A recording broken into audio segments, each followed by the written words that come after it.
tantangan utamanya terkadang kita kurangnya dokumentasi, iya kan? Kearifan lokal tersebut, dan juga kurangnya generasi muda kita, anak kita peduli dengan kearifan lokal.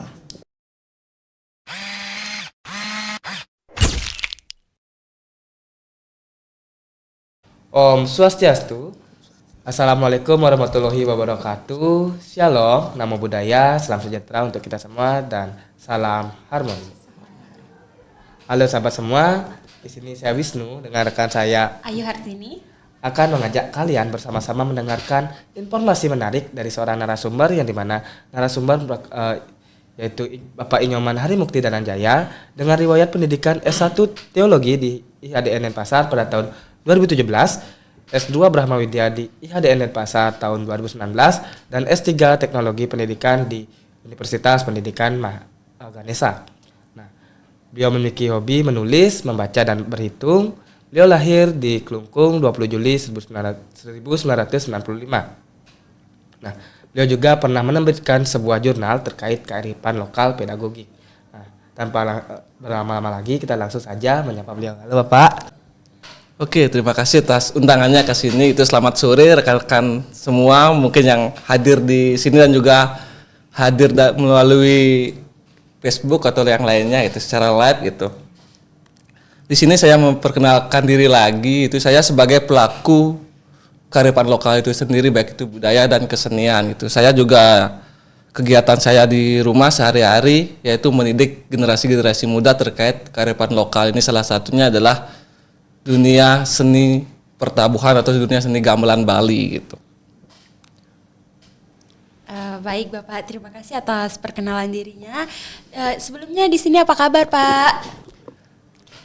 Kabar saya lumayan baik, dari pagi ini sangat disibukkan oleh kegiatan-kegiatan di dunia pendidikan ya gitu. Baik Pak, kalau boleh tahu kesibukan Bapak emang apa ya? Oke, ada beberapa hal sih yang saya sibukkan. Salah satunya saya sebagai tenaga pendidik gitu di Sekolah Tinggi Agama Hindu Negeri Empu Putra Singaraja dan juga di Universitas Pendidikan Ganesha ini gitu. Selain itu juga saya sedang melakukan penelitian atau riset terhadap wayang, kearifan lokal wayang gitu. Anggi Bapak. Nah teman-teman, ini tadi perkenalan dari narasumber kita yang sangat muda. Mungkin nanti teman-teman ada yang mau bertanya tentang kearifan lokal ke bapaknya, bisa lengkap. Langsung saja DM ke Instagramnya. Mungkin bisa di-spill Instagramnya Kak Wisnu. Oke, untuk Instagram bapaknya yaitu @harimukti-dananjaya, dan beliau juga memiliki sosial media TikTok yaitu Dosen Killer. Nah, untuk kalian para penonton yang mungkin ingin ilmu lebih banyak mengenai kearifan lokal, bisa langsung menghubungi beliau melalui sosial media yang sudah kami sebutkan. Oke, tanpa berlama-lama lagi, mungkin kita langsung saja ke beberapa pertanyaan yang mungkin masih menjadi misteri bagi para penonton semua. Oke, yang pertama itu Bapak, bagaimana kearifan lokal dapat diintegrasikan dalam kurikulum pendidikan formal untuk memperkaya pembelajaran dan memperkuat identitas budaya itu sendiri, Bapak? Oke, terima kasih, pertanyaannya sangat sulit pertanyaannya, nggak ada pertanyaan yang mudah apa nih gitu. Oke, tapi ini pertanyaan yang sangat menggugah selera saya gitu. Dimana di sini seorang guru atau tenaga pendidik sangat memiliki peran penting untuk mengintegrasikan pendidikan formal dengan kearifan lokal tersebut. Seharusnya seorang guru itu mampu mengidentifikasi masalah tersebut gitu. Mengidentifikasi bagaimana kearifan lokal itu bisa diintegrasikan dengan mata pelajaran yang lainnya seperti IPS, seperti bahasa Indonesia, sastra, matematika pun ada. Bisa diintegrasikan tersebut. Tergantung gurunya sekarang ini mampu nggak dia mengintegrasikan itu, mampu nggak dia mengidentifikasi yang mana yang sesuai gitu, yang bisa dijadikan ke ranah mata pelajarannya dia. Salah satunya dalam mata pelajaran bahasa Indonesia gitu. Ada banyak hal cerita-cerita kearifan lokal yang bisa diintegrasikan di sana gitu. Salah satunya kalau di Bali ada yang disebut dengan satu Bali gitu, atau cerita-cerita Bali seperti Ilutung Tekeni Kaku, terus seperti Bawang Kesunen dan lain sebagainya, itu memiliki nilai-nilai yang bisa kita terapkan dalam kehidupan kita gitu. Oke, tadi Bapak kan bilang cara guru itu mengidentifikasi. Nah, untuk mengidentifikasi itu bagaimana sih caranya Pak? Mungkin bisa dijelaskan gitu. Oke. Nanti ada para penonton yang Penasaran. Oke, siap.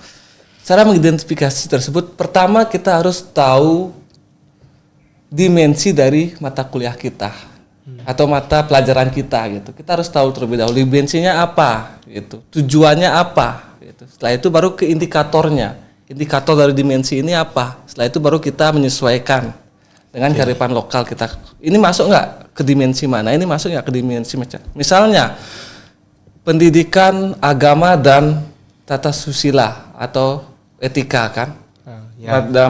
Dalam mata pelajaran SD kan ada seperti itu. Ada. Kan ada dimensinya, ada karakternya, ada susilanya. Terus yang mana sih masuk? Dalam satu ini ada nggak karakternya? Ada nggak susilanya? Oh masuk, kita bisa terapkan di sana gitu.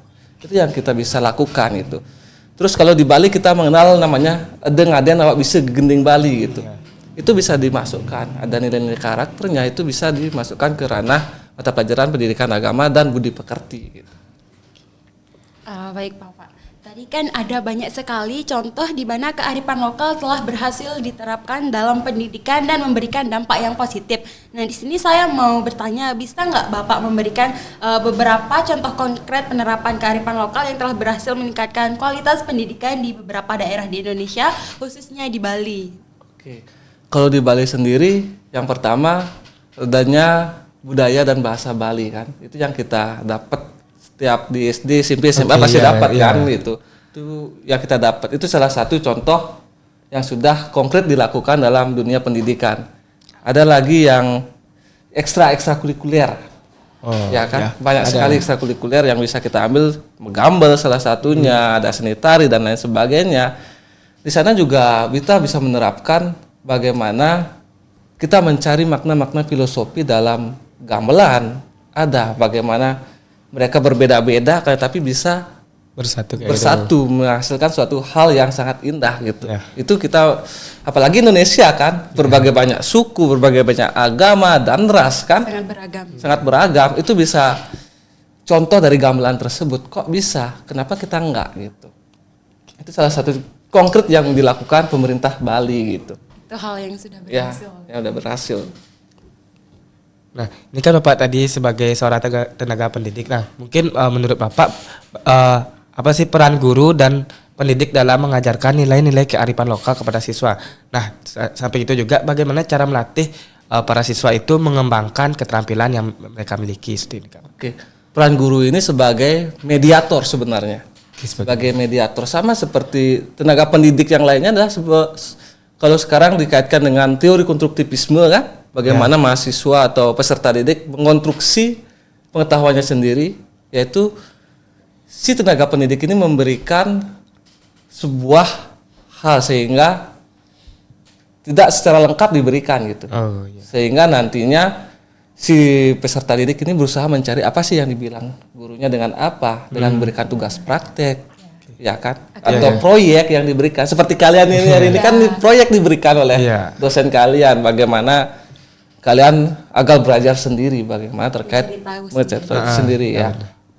Itu yang mungkin bisa strategi yang diterapkan untuk agar mahasiswa atau peserta didik itu mau belajar terkait kearifan lokal kita gitu. Nah, ngomong-ngomong soal kearifan lokal, sekarang kan kita sedang berada di era globalisasi yang semakin modern dan digital. Nah, pembentukan karakter dan moral siswa itu menjadi sangat penting. Saya ingin bertanya di sini, sejauh mana kearifan lokal dapat membantu dalam membentuk karakter dan moral siswa di era globalisasi ini? Oke.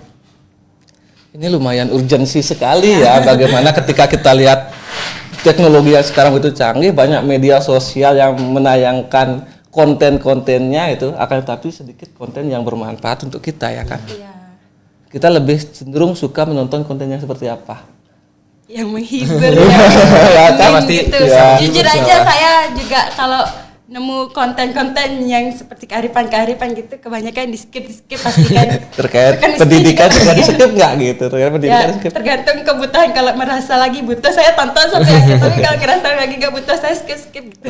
Itulah yang terjadi sekarang kan, degradasi moral itu terjadi oleh teknologi sendiri. Akan tetapi kalau kita bisa menggunakan teknologi dengan baik. Salah satunya dosen killer itu menggunakan teknologinya untuk memberikan pengetahuan gitu. Nah, ini bisa diintegrasikan, ini bisa digunakan untuk meningkatkan moralitas atau meningkatkan karakter peserta didik kita dengan apa? Memberikan mereka tugas yang berkaitan dengan teknologi. Contohnya, saya sebagai seorang tenaga pendidik kemarin memberikan tugas, mungkin Yogi dapat nggak tugasnya nih gitu? Dapat nggak tugasnya? Membuat suatu makna yang terkait dalam kearifan lokal atau budaya yang ada di daerahnya dan itu disebarkan di media sosialnya dia. Itu salah satu pemberian tugas kan. Sehingga dia akan menumbuhkan karakter atau menumbuhkan pertanyaan kenapa sih saya harus seperti ini gitu.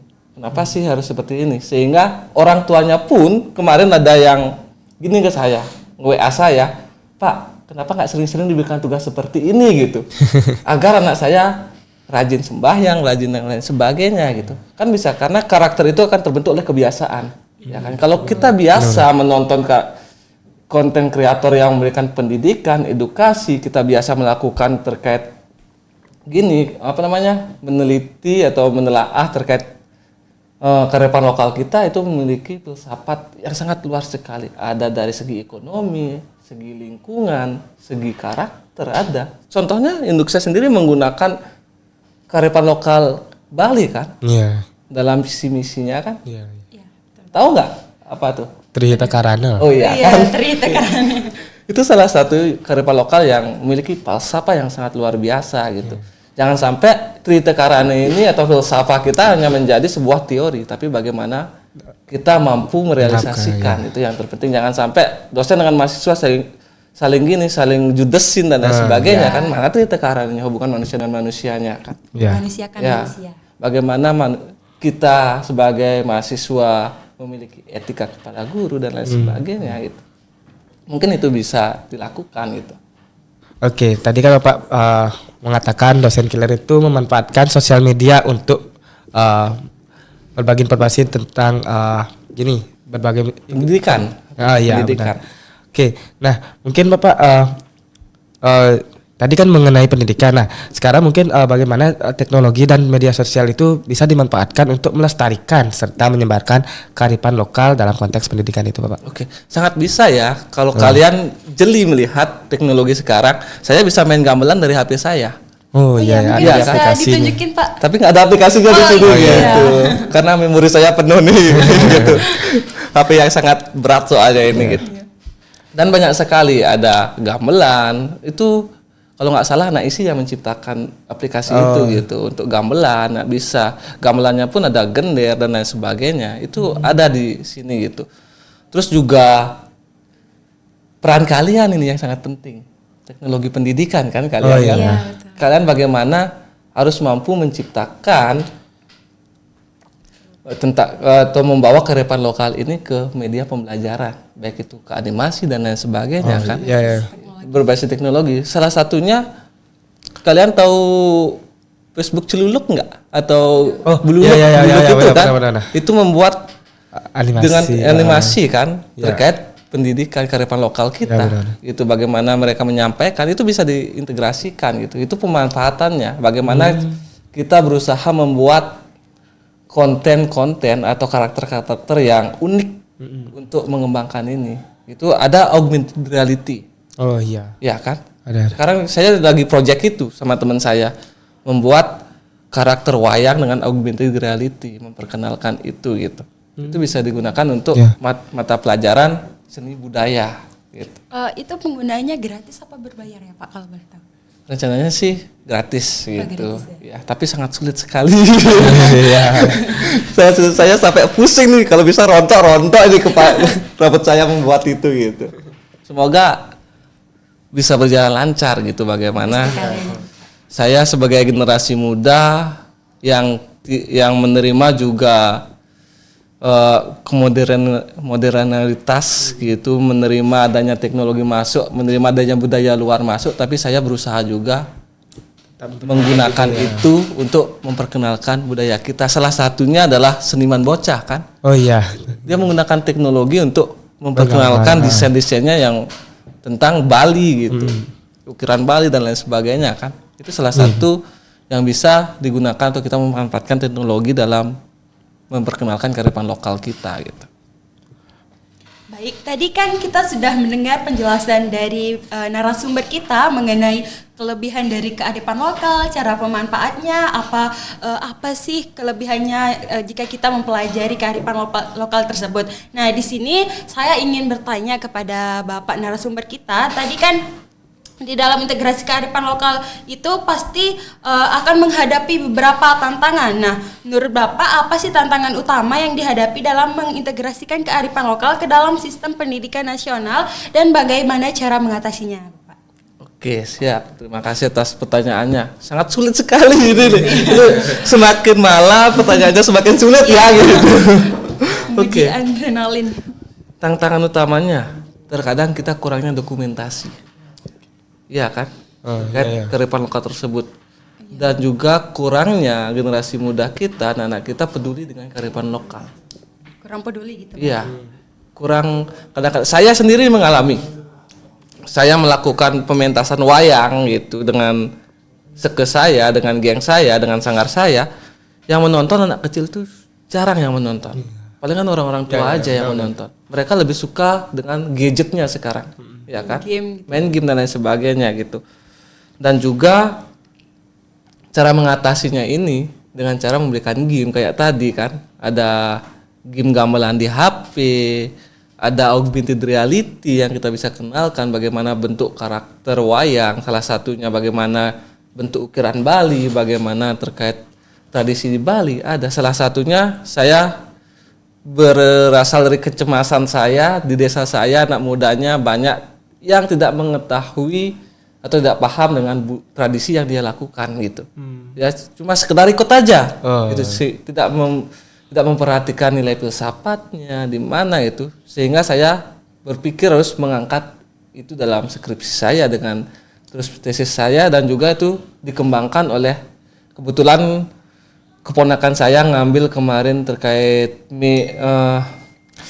dokumenter, film dokumenter. Saya sarankan ambil ini aja yang ada di desa kita, perkenalkan itu sebagai aset kita, sebagai aset desa kita agar mereka tahu. Itu cara salah satu mengatasi atau strateginya gitu untuk memperkaya dokumentasi kita terkait upacara-upacara atau kearifan lokal yang ada di Bali gitu. Dan kemarin juga ada mahasiswa isi yang meliput salah satu artikel saya terkait Mapag Tuyu, yaitu berasal dari teks Dharma Pemaculan. Dharma Pemaculan itu terkait teks tentang ilmu perbintangan, ya ilmu alam, tentang kagungan air, kagungan bumi ini itu.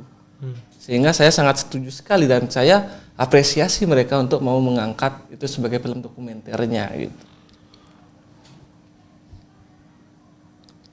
Oke Bapak nih, mungkin para penonton kita ada yang gini, sebagai guru nih Pak, sampai itu juga kita sebagai calon guru, iya kan?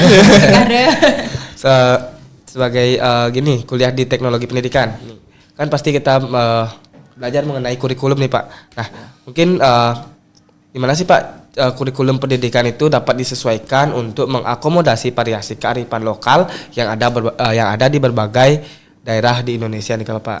Mungkin bisa dijelaskan sedikit Pak. Oke, terima kasih atas pertanyaannya gitu. Terkait penyesuaian dengan kurikulum ya. Seharusnya pemerintah kita sudah memikirkan ini gitu dan sudah melakukan sebenarnya. Bagaimana setiap daerah itu atau pemerintah daerah diberikan wewenang untuk menyesuaikan kearifan lokal yang diberikan. Salah satunya kalau di Bali yaitu pemerintah mewajibkan SD, SMP, SMA belajar bahasa Bali kan. Oh iya.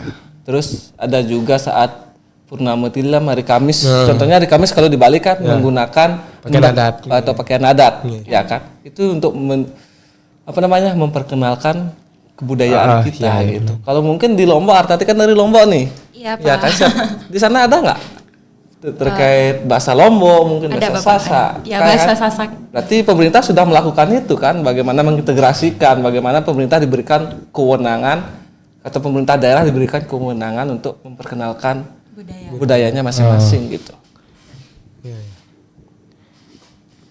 Nah, di samping itu Pak Niki, kan peran-peran dari berbagai pihak itu sangat penting nih Pak untuk memperkenalkan kearifan lokal. Nah, mungkin juga saya mau bertanya nih Pak, bagaimana sih peran komunitas dan orang tua dalam mendukung pembelajaran kearifan lokal di luar lingkungan sekolah?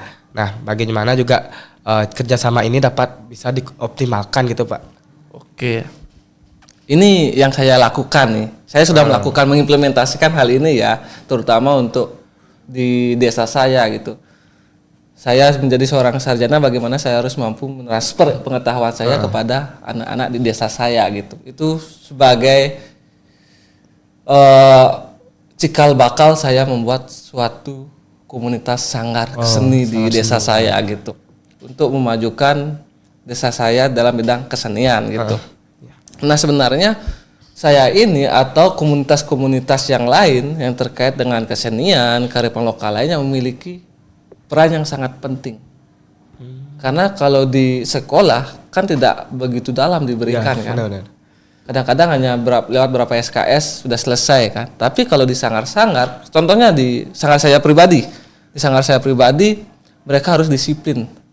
Kalau kamu mau ikut di sanggar saya, salah satunya kamu harus disiplin.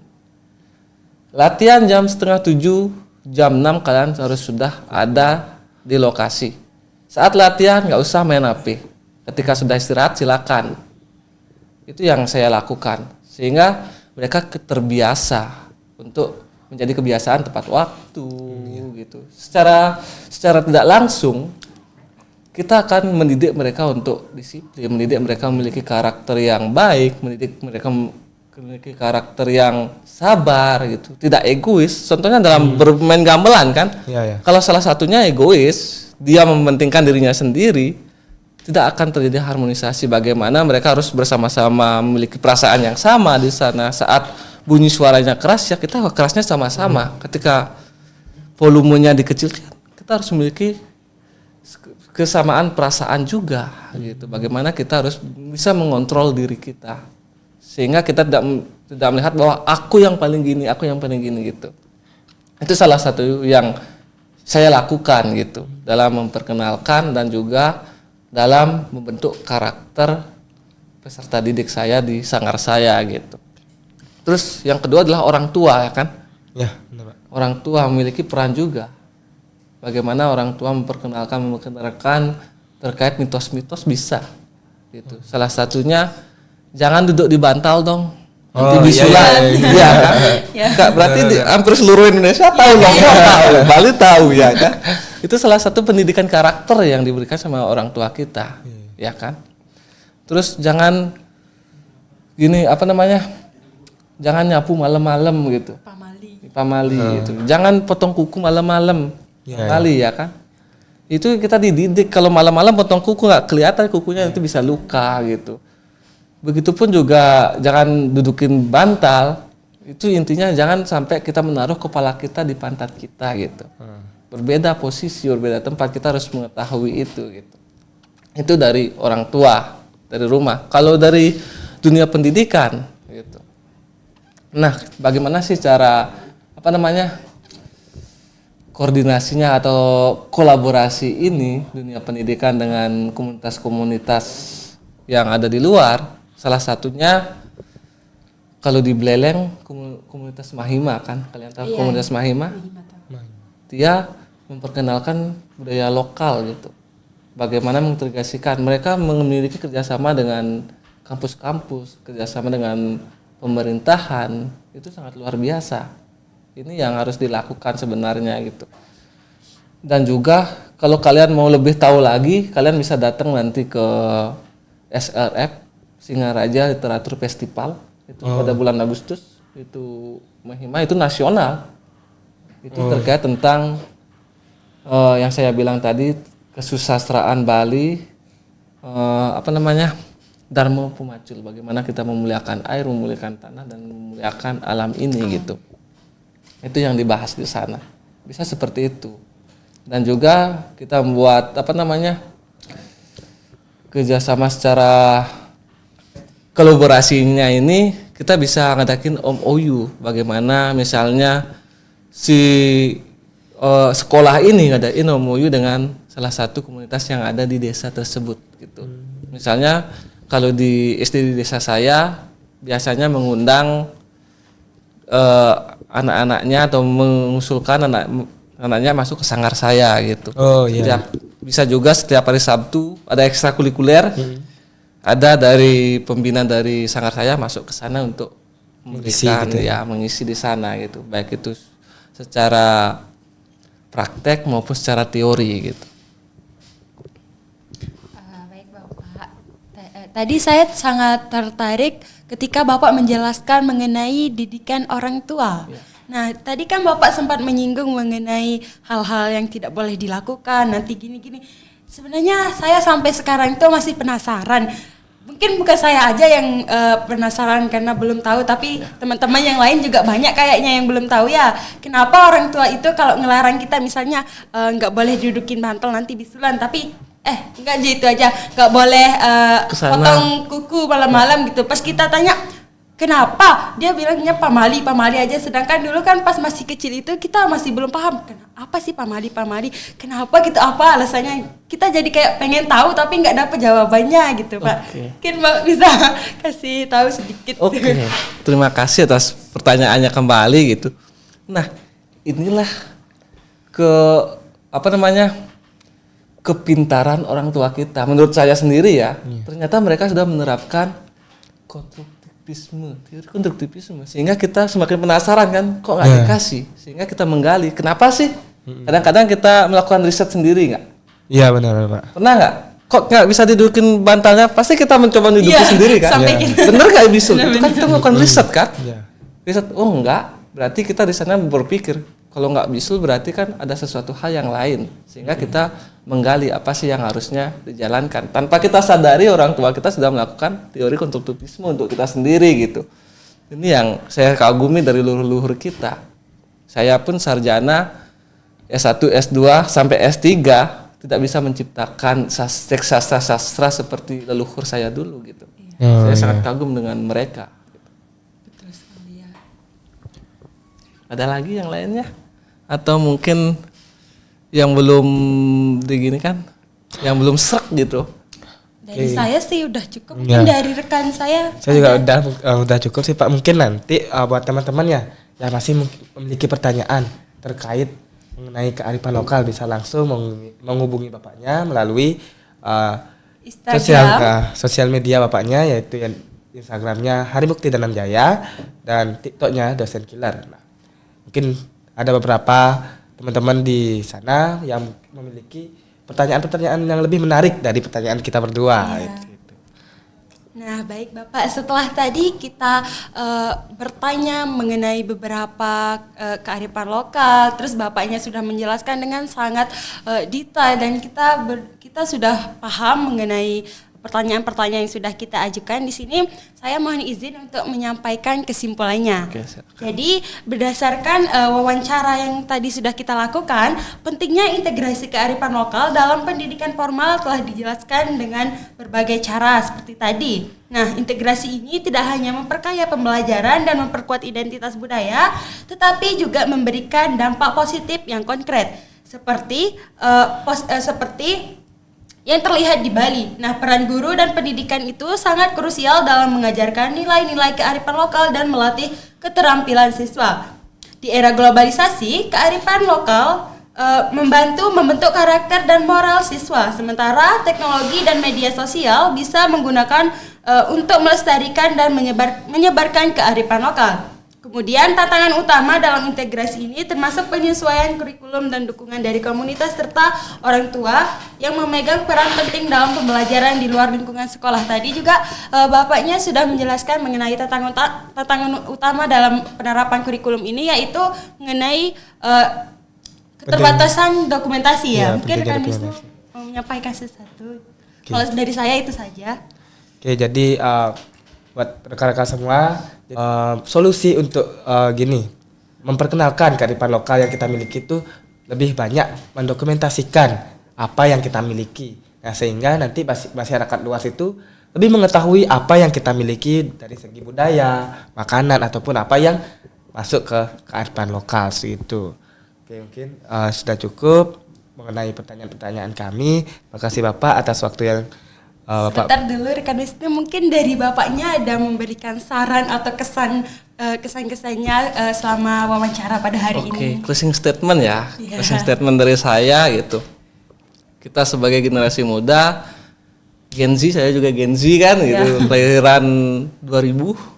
Iya Itu sih Bapak 2000. Iya, saya kelahiran 2000. Mungkin lebih muda daripada kalian gitu. Closing statement dari saya yaitu kita dilahirkan ke dunia ini adalah untuk menjadi atau menerbitkan hal-hal yang luar biasa. Kita orang-orang terpilih gitu, jangan sampai kita insecure dengan diri kita, dengan yang kekurangan kita dan yang lainnya. Tapi bagaimana kita bisa mengoptimalkan apa yang ada dalam diri kita untuk menciptakan hal-hal yang besar dalam diri kita gitu. Oke. Mungkin itu aja. Itu saja pesan dari Bapaknya. Oke, untuk kalian semua yang menonton video ini mungkin bisa menggunakan moto yang Bapak punya itu sebagai motivasi agar kalian tidak mudah insecure ataupun seperti yang Bapak bilang tadi. Nah, sekian dulu video podcast kita kali ini. Mohon maaf apabila ada kesalahan dan terima kasih kami ucapkan kepada Bapak udah bisa memberikan informasi mengenai kearifan lokal. Baiklah rekan-rekan penonton semua, karena dirasa sudah cukup podcast kita kali ini. Saya akhiri podcast kali ini dengan mengaturkan Parama Santi, Om Santi, Santi Santi Om. Wassalamualaikum warahmatullahi wabarakatuh. Shalom, nama budaya, salam sejahtera untuk kita semua dan salam harmoni. Bye bye. Terima kasih Bapak. Jangan lupa dosen killer tapi tidak sekiller yang kalian lihat.